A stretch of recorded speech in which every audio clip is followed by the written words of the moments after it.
बिस्मिल्लाहिर्रहमानिर्रहीम। एक भाई ने सवाल किया है कि मेरी ज़ौजा के पास 3 तोले सोना और एक चांदी का सेट है, लेकिन उसके पास नकद रकम मौजूद नहीं है जिससे वो जानवर ख़रीद सके या किसी और के अंदर हिस्सा डाल सके।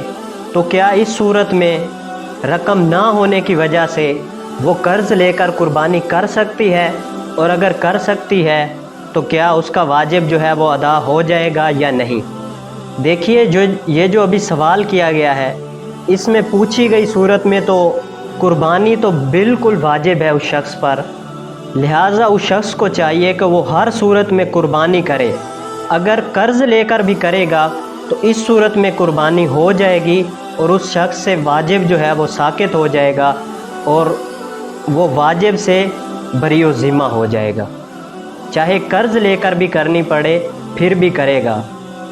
देखिए, फतावा रज़विया और फतावा अमजदिया के अंदर ये बात मौजूद है कि जिस शख्स पर कुर्बानी वाजिब है और उस वक्त यानी कुर्बानी के वक्त उसके पास नकद रकम मौजूद नहीं है, वो चाहे कर्ज़ लेकर करे या अपना माल बेचे, हर सूरत में फतावा रज़विया और फतावा अमजदिया के अंदर ये बात मौजूद है।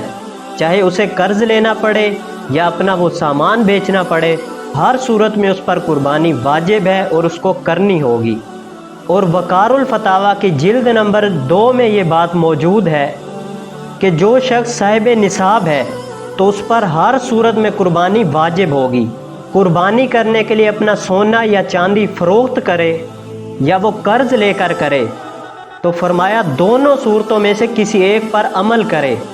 ये वकारुल फतावा के अंदर मौजूद है कि अगर सोना चांदी उसके पास मौजूद है या माल कुछ और मौजूद है, अगर उसको बेचना पड़े फिर भी बेचकर कुर्बानी करना उस पर वाजिब होगी, और कर्ज़ भी लेना पड़े तो इस सूरत में भी उस पर कुर्बानी वाजिब होगी, कुर्बानी ज़रूर करनी होगी। दुआ है अल्लाह अज़्ज़ा वजल हमें अमल की तौफ़ीक़ अता फ़रमाए। वाखिरु दवाया अनिल हम्दुलिल्लाहि रब्बिल आलमीन।